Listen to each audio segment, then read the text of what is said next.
Баршаңызға қайырлы күн, каналыма қош келдіңіздер. Сіздермен Жұлдыз. Бүгін каналымызда осындай тәтті виргун тоқаштарын жасайтын боламыз. Бізге керегі 200 грамм жылы айран. Айранды алдын ала шығарып қойыңыздар, немесе жылытып алдыңыздар. Енді осының үстіне 2 ас қасық қант саламыз.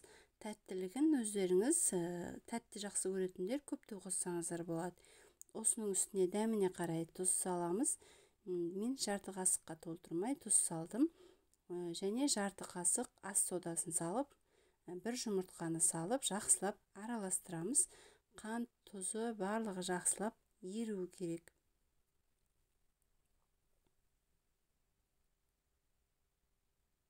Мінекей жақсылап араластырамыз. Менде қолдың айраны болғандықтан осындай қою, сіздерде дүкеннің айраны болса, ол кішкене сұйықтау болып шығады. Мінекей ас содасы мен айран реакцияға түсіп, осындай көпіре бастайды. Енді осының үстіне електен өткізілген ұнды бірнеше бөлікке бөліп отырып салатын боламыз. Салып, араластырып қоюланған кезде тағы жартысын салып, тағы да жақсылап араластырамыз. Оның барлығын бірден салмаңыздар, қамырымыз қатты болып қалады. Сондықтан бірнеше бөлікке бөліп отырып салып араластырыңыздар.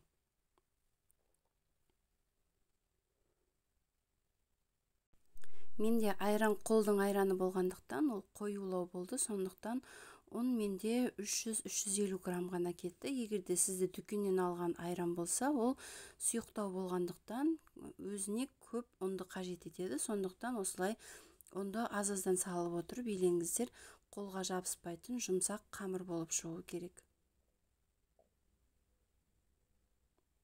Мінекей жақсылап қолға жабыспайтын қамыр болып шықты. Енді осыған 2 ас қасық сұйық май қосып, тағы да жақсылап илеп алатын боламыз. Мінекей қамырымыз осындай қолға жабыспай, жұмсақ болып шығады. Енді осы қамырды жақсылап илегеннен кейін 15-20 минутқа тындырып қоятын боламыз.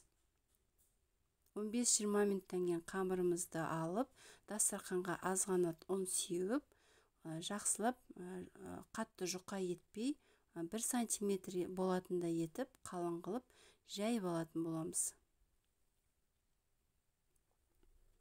Мінекей қамырды жайып алдық, қалыңдығы 1 сантиметрдей.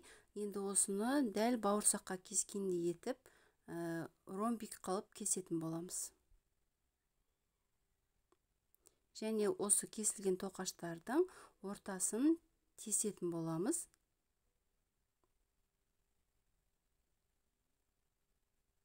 Осы тесілген бауырсақтардың ортасынан бауырсақтың бір бұрышын шығарып қоятын боламыз, дәл видеодағыдай. Мінекей барлық қамырларды кесіп дайындап алдық. Енді майымыздың қызғанын күтеміз. Май қызғаннан кейін екі жағын аударып отырып, сарғайтып, пісіріп алатын боламыз.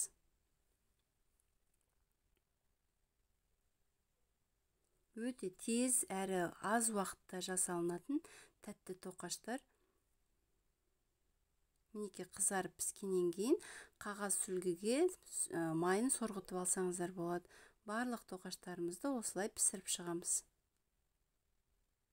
Мінекей барлық тәтті тоқаштарымыз пісіп болғаннан кейін үстіне қант ұнтағын сеуіп шығатын боламыз. Өте дәмді әрі тез дайын болатын тоқаштарымыз дайын. Сіздерге осы ортасын бөліп көрсететін боламын.